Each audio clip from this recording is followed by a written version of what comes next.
વિનંતી કરું છું.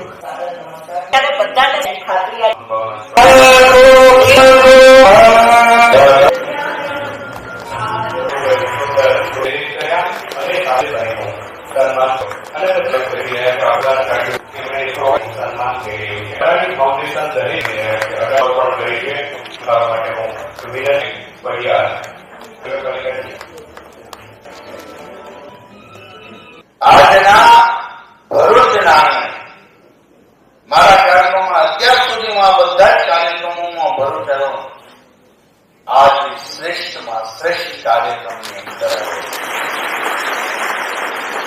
માનવ નિર્માણનું શ્રેષ્ઠ કામ કરી રહ્યું છે. માનવીયતાની દીપ પ્રજ્વલિત થઈ અને એ દીકરીઓ ભણશે. મેં જોયું એ દીકરાઓ ભણશે. આ શિક્ષા પ્રાપ્ત થાય અને એ શિક્ષા વ્યવસ્થિત રીતે લોકો સુધી પહોંચે, જ્યાં જ્ઞાતિવાદ ન હોય, જાતિવાદ ન હોય, પ્રાંતવાદ ન હોય, ભાષાવાદ ન હોય, રાષ્ટ્રવાદ એક નારો